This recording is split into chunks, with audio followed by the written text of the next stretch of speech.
As an NGO అట్లానే కొనసాగుతుంది. తెలంగాణ రక్షణ సేన as a political party Telangana ప్రజలకు ఒక ప్రశ్నించే గొంతుకగా, వారి సమస్యలను ఎత్తి చూపేటటువంటి వేదికగా, అది ప్రతిపక్షాలైనా పాలక పక్షాలైనా జరుగుతున్నటువంటి వర్ధమాన కాలానికి సంబంధించినటువంటి అన్ని అంశాల మీద, గతంలో జరిగినటువంటి అన్యాయాల మీద, కోల్పోయిన అవకాశాల మీద, అన్నిటి మీద కూడా మాట్లాడుతుంది. అయితే తెలంగాణ రక్షణ సేనగా మేము ప్రధానంగా కోరుకునేది సర్వోదయ తెలంగాణ సాధించాలని మా లక్ష్యం. సర్వోదయ తెలంగాణ అంటే ఏంటి? సర్వులకు ఉదయం రావాలి, అందరి జీవితాల్లో వెలుగులు రావాలి. తెలంగాణ రాష్ట్రాన్ని సాధించాలనే ఒక ఉక్కు సంకల్పంతో బయలుదేరినటువంటి రోజు కూడా మనందరి కళలు కూడా సర్వోదయ తెలంగాణ రావాలనే ఉండే. అందరికీ వెలుగులు రావాలి, అందరం బాగుండాలనేటటువంటి ఆలోచన.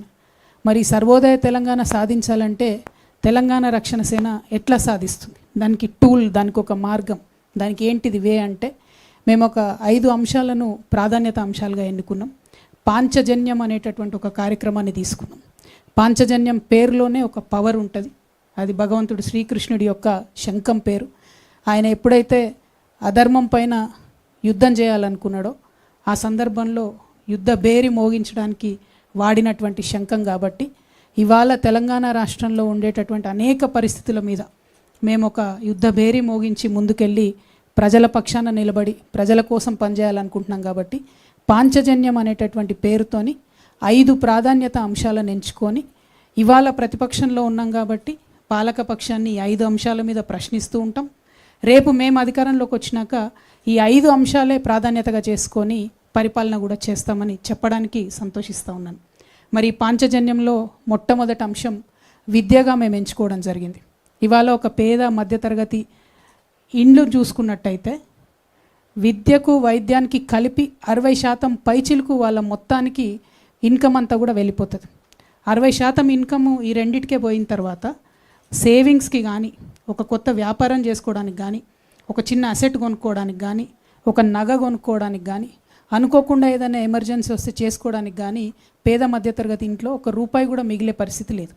కాబట్టి విద్యను సంపూర్ణంగా ఉచితంగా ఇవ్వాలని మేము తెలంగాణ రక్షణ సేన నుంచి ఒక సంకల్పం తీసుకుంటున్నాం. ప్రభుత్వంలో ఆల్రెడీ ఉచిత విద్య ఉంది, కరెక్టే. కానీ ఇవాళ మెజారిటీ పిల్లలు 75% వరకు కూడా పిల్లలు ప్రైవేట్లో చదువుతూ ఉన్నారు. మేము తెలంగాణ రక్షణ సేన నుంచి అనేక మంది నిపుణులతో సంప్రదించిన తర్వాత ప్రైవేట్ స్కూళ్ళలో చదివేటటువంటి వాళ్ళకు, ప్రైవేట్ కాలేజ్లో చదివేటటువంటి వాళ్ళకు, ప్రొఫెషనల్ కోర్సెస్లో ఉన్నటువంటి వాళ్ళకు కూడా విద్యను ఉచితంగా ఇవ్వాలనేటటువంటి ఒక సంకల్పంతోనే మేము ముందుకు రావడం జరుగుతుంది. ఇవాళ నేను ఇది మాట్లాడుతున్నటువంటి సందర్భంలో ఒక పిల్లగాడు 3వ తరగతిలో ఉంటే మేము అధికారంలోకి వచ్చేటప్పటికి ఆ పిల్లగాడు 5వ తరగతికో 6వ తరగతికో వస్తాడు. ఎన్నికలు 6 నెలలు అటు ఇటు అవుతాయి అంటున్నారు. కాబట్టి అంటే మీ పిల్లగాడు 5వ తరగతి నుంచి డిగ్రీ దాకా చదువుకున్నా, ఇంజనీరింగ్ చేసినా, ఏం చేసినా ప్రభుత్వమే ఆ ఖర్చు భరించి ఉచితంగా విద్యనివ్వాలనేటటువంటి మా సంకల్పం. దానికి సంబంధించి లెక్కలేసినాం. ఎన్ని పాఠశాలలు ఉన్నాయి, ఏ గ్రేడ్లో ఎన్ని పాఠశాలలు ఉన్నాయి, ఏ తరగతుల్లో ఎవరెవరు చదువుతూ ఉన్నారు, ఇటువంటి లెక్కలు అనేకం వేసిన తర్వాతనే చాలా స్పష్టంగా, చాలా నిర్దిష్టమైనటువంటి ప్రణాళికలు సిద్ధం చేసుకున్ననే నేను ఈ అనౌన్స్మెంట్ చేస్తూ ఉన్నా. మీరందరూ గత 20 సంవత్సరాల నుంచి నన్ను చూసిండ్రు. 27 ఏళ్ల వయసులో నేను ఉద్యమానికి వస్తే ఇప్పుడు నాకు 47 దాటి 48కి వచ్చిన. ఈ 20 ఏళ్లలో చెప్పిన మాట మీద నేను నిలబడి ఉన్న తప్పితే ఎప్పుడు వెనక్కి పోలే. ఎన్ని కష్టాలు వచ్చినా, ఎన్ని నష్టాలు వచ్చినా చెప్పిన మాట మీద, పట్టిన తువ్వ మీద విడవకుండా నేను నిలబడి ఉన్నటువంటి వ్యక్తిని. కాబట్టి నేను ముఖ్యంగా మా అక్క చెల్లెలకు, తెలంగాణ వ్యాప్తంగా ఉన్న అక్క చెల్లెలకు మాటిస్తున్నా, ఉచిత విద్య ప్రైవేట్ స్కూల్లో చదువుకున్నా సరే, మీ పిల్లగాడు డాక్టర్ చదువుకున్నా సరే, ఇంజనీర్ చదువుకున్నా సరే, రాకెట్ సైంటిస్ట్ అయినా సరే, వారిని చదివించే బాధ్యత తెలంగాణ ప్రభుత్వం తీసుకుంటుంది. తెలంగాణ రక్షణ సేన అది సాధించి తీరుతుంది. మీ జేబులకెళ్ళి ₹1 ఖర్చు లేకుండా చేసి నేను చూపిస్తాను. రెండవది వైద్యం. ఇవాళ ఆరోగ్యశ్రీలో 10 లక్షల వరకు ఇస్తూ ఉన్నారు వైద్యానికి సంబంధించి. అంతకుముందు వైఎస్ రాజశేఖర రెడ్డి గారు ఈ పథకం పెట్టినప్పుడు ₹2 లక్షల ఇస్తామంటే అసలు సాధ్యమవుతుందా, ఎట్లా ఇస్తారు అని మాట్లాడారు. ఆ 2 లక్షలు పోయి మరి ఇవాళ 10 లక్షల వరకు ఇస్తుంటే ఎట్లా సాధ్యమవుతుందని అడుగుతలేరు. కానీ ఇంకొంచెం మనసు పెట్టి ఆలోచన చేస్తే ఇవాళ క్యాన్సర్ జ్వరం వచ్చినట్టు వస్తుంది, కానీ క్యాన్సర్ క్రోసిన్ వేసుకుంటే పోదు మరి. కాబట్టి క్యాన్సర్కి కావాల్సినటువంటి ట్రీట్మెంట్ ఏదైతే ఉంటుందో 10 lakhs, 15 lakhs, 20 lakhs, 25 lakhs, ఎంత బాధగా ఉంటుందండి. కండ్ల ముంగట ఇంటి మనిషి చనిపోతుంటే ఆ వైద్యానికి డబ్బులు ఇవ్వలేనటువంటి వాళ్ళు చాలామంది ఉన్నారు. నిన్నగాక మొన్న గద్వాల్లో ఒక ఎగ్జాంపుల్ చూసినాం. గవర్నమెంట్ హాస్పిటల్కి తల్లిని తీసుకపోతే మా దగ్గర లేదయ్యా ఇంతకన్నా వైద్యం, దయచేసి మీరు తీసుకుపోండి అంటే ఓన్లీ 3 lakhs రూపీస్ అవుతుంది. తెలిసి కూడా ఎక్కడికి తీసుకుపోదాము, ఎట్లా తీసుకుపోదాము, ఆడికి తీసుకుపోయినాక 3 లక్షలు అంటారు, చేర్చినాక 15 లక్షలు అంటారు. మా పరిస్థితి ఏందని తల్లిని పోన్లే బతికింది కదా ఉన్నన్నాళ్ళని సర్ది పెట్టుకునే పరిస్థితి ఇవ్వాలని కూడా తెలంగాణ రాష్ట్రంలో ఉన్నది. అంటే ప్రపంచమంతానేమో లైఫ్ స్పాన్ పెరుగుతుంది, 90 years 95 years బతుకుతారు. తెలంగాణ వాళ్ళం ఎందుకు కాంప్రమైజ్ కావాలి? నిన్న మొన్న నేను ఈ పార్టీ ప్రకటన చేసినప్పుడు ఈ మాట మాట్లాడితే కొంతమంది విమర్శ చేశారు. ఎట్లా సాధ్యమవుతుంది అంటే, ఫ్రీ మీల్స్ పెట్టాలని ఆనాడు అనుకున్నప్పుడు సాధ్యమవుతుంది అనుకోలే, స్కూళ్ళల్లో సాధ్యమైంది. ఇలా దేశమంతా అదే పనిచేస్తుంది. ఆనాడు ఆరోగ్యశ్రీలో 2 లక్షలు ఇస్తామనుకున్నప్పుడు సాధ్యం కాదనుకున్నారు, సాధ్యమైంది. ఇలా అనేక రాష్ట్రాలు ఫాలో అవుతున్నాయి. ఖచ్చితంగా ఉచిత వైద్యం ఎన్ని లక్షలు ఖర్చు అయినా సరే తెలంగాణ బిడ్డల ప్రాణాలు కాపాడుకోవడానికి ఖచ్చితంగా మా ప్రభుత్వం వస్తుంది. దాంట్లో ఏ కార్పొరేట్ హాస్పిటల్లో తెలంగాణ వ్యాప్తంగా ఉన్న వైద్యం చేయించుకున్నా, ఎంత పెద్ద రోగమైనా, ఎంత ఖర్చు అయినా మీ జేబులకి రూపాయి పడకుండా తెలంగాణ రక్షణ సేన ప్రభుత్వం ఖచ్చితంగా సాధించి తీరుతుంది. ఈ 2 మా పాంచజన్యంలో మొదటి అంశాలు. మూడవది వ్యవసాయం, చాలా ప్రాధాన్యమైనటువంటి అంశం. మా జెండాలో ఉన్న గ్రీన్ రంగు కూడా మా రైతన్నుల కోసమే, పర్యావరణం కోసమే. రైతన్నలు లేకపోతే ఎవరికి కూడా 2 బుక్కలు అన్నం తినే పరిస్థితి ఉండదు. కాబట్టి మీకు చేతులెత్తి మొక్కుతూ మీ యొక్క సంక్షేమం కోసం, సంక్షేమంతో పాటు మీ యొక్క గౌరవం కోసం, ఆత్మగౌరవం కోసం నేను ఒక ఆడబిడ్డగా తెలంగాణ రక్షణ సేన నుంచి అన్ని రకాల ఏర్పాట్లు చేయడం జరుగుతుంది. ప్రత్యేకించి ప్రభుత్వంలో మీరు ఏ కార్యాలయానికి పోయినా, ఎక్కడికి పోయినా మీకు పిలిచి పీట వేసి కూర్చోబెట్టి గౌరవించి మీ సమస్య తీర్చి పంపాలి. ఇవాళ ఏం జరుగుతుంది? 25 రోజుల నుంచి కళ్ళాల కాడ వడ్లు పోసుకొని, కళ్ళాల కాడ మక్కలు పోసుకొని 45 degrees ఎండల ఎదురు చూస్తూ ఉన్నారు. ఏ టీవీ ఛానల్ తిప్పి చూసినా కళ్ళాల కాడ ఉన్న రైతుల సమస్యలే కనబడుతున్నాయి. ఎందుకు మరి? ఎందుకు ప్రొక్యూర్ చేయలేకపోతున్నాం? ఎందుకు ప్రొక్యూర్ మీరు చెప్పిందే కదా, ప్రభుత్వాలు ప్రొక్యూర్ చేస్తామని చెప్పిందే కదా. లేదంటే రైతు సంగతి ఏదో రైతు చూసుకుంటాడు. అక్కడ కేంద్ర ప్రభుత్వం ఏమో ఎంఎస్పి పెంచదు, ఇక్కడ రాష్ట్ర ప్రభుత్వం ఏమో కొనుగోలు కేంద్రాలను తెరవదు. కొనుగోలు కేంద్రాలు తెరవమని 25 రోజుల నుంచి ధర్నాలు దీక్షలు చేసే పరిస్థితి రాష్ట్రంలో ఉన్నది. నేను మళ్ళీ మాట ఇస్తా ఉన్నా, ఆ పరిస్థితి మీకు ఉండదు. తెలంగాణ రక్షణ సేన అధికారంలోకి వస్తే మీ దగ్గర నుండి కొన్నటువంటి రైస్ని ఏం చేయాలనేటటువంటి ఆలోచన కూడా పెట్టుకొని చెప్తా ఉన్నాం. రైస్ని ఎక్స్పోర్ట్ చేసేటటువంటి పరిస్థితి ఉంది. ప్రభుత్వాలు ముందడుగు వేస్తలేరు. ఒక కార్పొరేషన్ పెట్టండి, ఎక్స్పోర్ట్ చేయండి రైస్, లైసెన్స్ తీసుకోండి, దాన్ని ఏమైనా వాల్యూ యాడ్ చేయండి.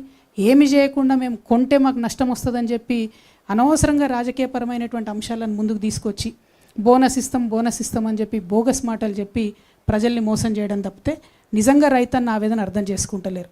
మేము పోయి చూస్తూ ఉన్నాం, ఊర్ల పొంట తిరుగుతూ ఉన్నాం. మొన్న జాగృతి జనంబాట కార్యక్రమంలో పోతే ఎంత బాధ అనిపించిందంటే, ఒక రైతును పాపం మక్క రైతునాడ ఆ రోజు కలిసినాం మేము, తెల్లారైన గుండెపోటుతో చనిపోయిండు. ఆ రోజే మేము పోయినప్పుడు చెప్పిండు, అక్క 4 రోజులు అయింది అక్క వచ్చి ఇక్కడనే ఉంటున్నాం, కావలిగా వస్తున్నాం, ఘోరమైన పరిస్థితి ఉంది అని చెప్పిండు. తెల్లారి అదే రైతు అదే కుప్ప మీద కూలి చనిపోతే నిజంగా నాకైతే ఇప్పటికి కూడా షివరింగ్ వస్తుంది అది తలుచుకుంటే కూడా. అంటే ఒక ప్రాణం అంటే మనకు ఎంత విలువ లేకుండా పోయిందంటే, ఎక్కువ మంది ఉన్నాం మనం, 140 కోట్ల మంది ఉన్నాం కాబట్టి ఒక రైతు చచ్చిపోతే ఒక చిన్న సింగిల్ కాలం వార్త అయిపోయినని తప్పితే నిజంగా ఎవరు స్పందించే పరిస్థితి లేదు. కానీ నేను స్పందించాలనుకుంటున్నాను, ఎందుకంటే జీవితం విలువ నాకు నేర్పింది. జీవితంలో నేను పడ్డ కష్టాలు, ఒక మనిషి జీవితం ఎంత విలువైనది అన్నది నాకు నేర్పింది. కాబట్టి ఒక సంకల్పంతో, ఒక సీరియస్ కమిట్మెంట్తో నేను వచ్చిన మా రైతన్నలకు నేను మాట ఇస్తూ ఉన్నా, మీకు గౌరవం దక్కాల్సిందే. దానికోసం అన్ని ఏర్పాట్లు మా ప్రభుత్వంలో చేస్తాం. అదేవిధంగా మీ సంక్షేమానికి సంబంధించి కొనుగోలు కేంద్రాలు కావచ్చు, మీకు రావాల్సినటువంటి ఎరువులు టైంకి రావడం కావచ్చు, ప్రతి ఒక్క అంశంలో కూడా మీతో పాటు కలిసి నడుస్తామని చెప్పి నేను మాట ఇస్తూ ఉన్నాను. అదేవిధంగా 4వ ప్రాధాన్యత అంశం మా పాంచజన్యంలో ఉపాధి తీసుకున్నాం. నిజంగా ఉపాధి అంటే పెద్ద జోక్ అయిపోయింది. ప్రతి ఒక్కరు ఉద్యోగాలు ఇస్తామని చెప్పడం, ఆ ఉద్యోగాలను ఎగ్గొట్టడం తప్పితే నిజంగా కూడా యూత్ ఏం కోరుకుంటున్నారని ఆలోచిస్తలేరు. ఇవాళ ప్రపంచవ్యాప్తంగా millionaires at the age of 18, 19, 17 ఎందుకు? ఎందుకంటే అక్కడ ప్రభుత్వాలు వాళ్ళ యువతీ యువకులు ఇచ్చేటటువంటి ఐడియాస్ని నమ్మి ఫైనాన్స్ చేస్తున్నారు, ఫండ్ చేస్తున్నారు. That is what we're going to do. In terms of providing loans to youth, I am going to create 3 categories. 18 to 25, Gen Z. Whatever idea you get, you are with the global phenomena. You are not with us. You are much forward than us, forward thinking than us. we are going to support any ideas from the age of 18 to 25 in a separate category, because your businesses will be very forward thinking, in sync with the global phenomena. We will respect that. We will trust you. I want to trust my Gen Z. Anybody from the age of 25 to 45, మా యంగ్స్టర్స్ని, యువతి యువకుల్ని, ముఖ్యంగా మహిళల్ని encourage చేస్తూ ఉన్నాను నేను. Please think, మనం business men కావాలి, మనం 100 మందికి జాబ్లు ఇవ్వాలి, మనం ఏదో జాబ్ చేద్దామని కదా, 100 మందికి జాబ్లు ఇవ్వాలి. ఉన్న ఏ ఐడియా అయినా తీసుకొని ముందుకు రండి. ఖచ్చితంగా దానికి సహకరించడానికి 2 లక్షల నుంచి 20 కోట్ల రూపాయల వరకు బ్యాంకులతో సంబంధం లేకుండా నా యువతను నమ్మి, మా యువతి యువకుల్ని నమ్మి, మా జెన్జీ వారియర్స్ని నమ్మి నేను ఇన్వెస్ట్ చేయాలనుకుంటున్నాను. ఎందుకంటే ఒక్క గూగుల్ వస్తే చాలు, మనకి ఇళ్ళకెళ్ళి 3 ఏళ్ళు 4 ఏళ్ళు 5 ఏళ్ళు ఇన్వెస్ట్ చేస్తే ఒక్క గూగుల్ వస్తే చాలు, ఒక్క వాట్సాప్ వస్తే చాలు, ఒక్క అమెజాన్ వస్తే చాలు. We're set for life. ఎవరు? మన రాష్ట్రంలో అద్భుతమైనటువంటి ఆదాయం వస్తుంది. ఇవాళ రాష్ట్రంలో కార్పొరేట్స్ మొత్తం కలిపితే మనకు 10,000 కోట్ల ఇన్కమ్ వస్తుందండి. మన ఇన్కమ్ ఏదైతే వస్తుందో, రెవెన్యూ జనరేట్ అవుతుందో, total corporates, total industries in Telangana today gives us only 10,000 crores of income. But imagine if we trust our youngsters, if we invest this money every year, 1, 2, 3 industries click అయినా కూడా ఆ income ఎక్కడికో పోతుంది, స్టేట్కి కూడా income వస్తుంది. I want to trust my youngsters. ఉపాధిలో మొదటిది మేము ఇచ్చేటటువంటి రుణాలు 2 లక్షల నుంచి 20 కోట్ల వరకు, 18 సంవత్సరాల నుంచి 45 సంవత్సరాల వయసు ఉన్నటువంటి వారికి ఇచ్చేటటువంటిది. ఆ తర్వాత ఉద్యోగాలకు సంబంధించి ప్రభుత్వంలో ఉద్యోగాలు చేసుకుంటామని అనుకునేటటువంటి వాళ్ళకు మేము లెక్కలేసినాం. నేను విద్యలో చెప్పిన నా విధానం ఏంటిది? ప్రతి ఊరికి ఒక బడి ఉండాలి, ప్రతి తరగతికి ఒక టీచర్ ఉండాలని. మొన్న నేను 4 లక్షల ఉద్యోగాలకు నోటిఫికేషన్ ఇస్తా అంటే చాలామంది నన్ను అడిగారు, ఎట్లా ఇస్తారు, ఏం అవకాశం ఉంది? ఇవాళ ఎస్సీ బ్యాక్లాగ్స్ అండి, మీకు చెప్తా ఉన్నా, 40,000 ఉన్నాయి ఎస్సీలలో నింపాల్సినటువంటి ఖాళీలు, ఈ ప్రభుత్వం నింపకుండా వదిలేసినటువంటి ఖాళీలు. ఎస్టీ బ్యాక్లాగ్స్ ఉన్నాయి. అదేవిధంగా అనేకమైనటువంటి ఫిజికలీ హ్యాండిక్యాప్డ్కి సంబంధించినటువంటి రిజర్వేషన్ బ్యాక్లాగ్స్ ఉన్నాయి. ఇవన్నీ ఒక పక్కన అయితే, మేము అనుకున్న విధానంలో ప్రభుత్వ పాఠశాలలు నడపాలంటే, గుడిని ఎంత పవిత్రంగా చూస్తామో బడిని అంత పవిత్రంగా చూడాలంటే మాకు టీచర్లే 2 లక్షల మంది కావాలి. ఒకటేసారి నోటిఫికేషన్ ఇస్తాం. మాకు ఉర్దూ టీచర్లు కావాలి, తెలుగు టీచర్లు కావాలి, ఇంకా అనేక డిపార్ట్మెంట్స్ ఉన్నాయి. My strong belief is that government departments have to be స్ట్రెంథెండ్. అట్లా స్ట్రెంథెన్ చేసుకోవాలి గవర్నమెంట్ డిపార్ట్మెంట్స్ అంటే. చాలామంది ఎంప్లాయీస్ కావాల్సి వస్తారు, కొత్త సెక్షన్స్ యాడ్ చేయాల్సి ఉంటుంది. మేము చాలా బలంగా విశ్వసించేటటువంటిది ఆర్టిఫిషియల్ ఇంటెలిజెన్స్ వచ్చేదైతే జాబ్స్ తీసేస్తూ ఉందో, ఖచ్చితంగా దానికి ఫార్వర్డ్ థింకింగ్ పాలసీ ఉండాలి. మన గవర్నమెంట్ డిపార్ట్మెంట్, ఐటీ డిపార్ట్మెంట్ ఆ దిశగా ఆలోచన చేయాలి. ఆ సెక్టర్లో కూడా అనేక మంది ఉద్యోగులను తీసుకుంటాం. సీనియర్ సిటిజన్స్ ఉన్నారండి, వాళ్ళకు ఒక యాక్ట్ ఉంది, మన పోలీసు వాళ్ళకే తెలియదు. ఎట్లుంటుందంటే, సీనియర్ సిటిజన్స్ పోయి కంప్లైంట్ చేస్తే సపరేట్ టేబుల్ వేసి కుర్చేసి వాళ్ళకు సపరేట్ రిజిస్టర్ మెయింటైన్ చేసి పోలీస్ స్టేషన్లో యాక్చువల్లీ రాయాలి. మన పోలీసు వాళ్ళకే ఆ నాలెడ్జ్ లేదు. ఈ వేదికగా డీజీపీ గారు నేను రిక్వెస్ట్ చేస్తూ ఉన్న, కొత్తగా ఆయన డీజీపీ గారికి కంగ్రాచులేషన్స్ సివి ఆనంద్ గారు. బట్ సీనియర్ సిటిజన్స్కి సంబంధించి అనేకమైన నేరాలు జరుగుతూ ఉన్నాయి, వాటి మీద దయచేసి దృష్టి పెట్టండి. రేపు మా ప్రభుత్వం వస్తే సీనియర్ సిటిజన్స్కి సంబంధించి ఖచ్చితంగా ఒక సపరేట్ వింగ్ ఉంటుంది, డిపార్ట్మెంట్ ఉంటుంది.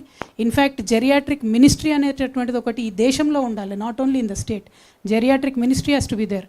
ఎందుకంటే ప్రధానమంత్రి మోడీ గారు మాట్లాడుతూ ఉంటారు, 140 కోట్ల దేశంలో డెమోగ్రఫిక్ డివిడెండ్ని మేము తీసుకోవాలి అంటారు. But how will you take it when your population is going to age?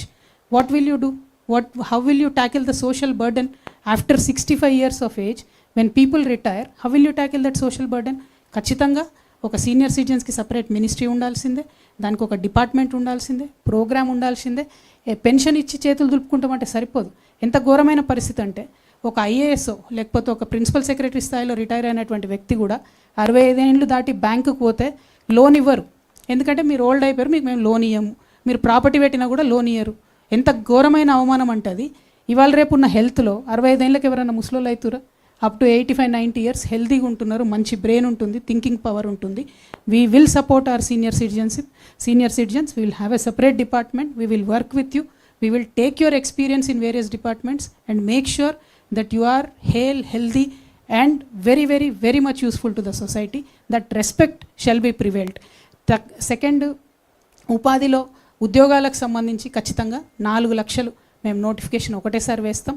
దానికి తగ్గ ప్రణాళికలు ఉన్నాయి కాబట్టే చాలా బలంగా ఆలోచించే నిర్ణయం తీసుకొని మేము చెప్పడం జరుగుతూ ఉంది. ఇక 5వది అత్యంత ముఖ్యమైనటువంటిది సామాజిక న్యాయం.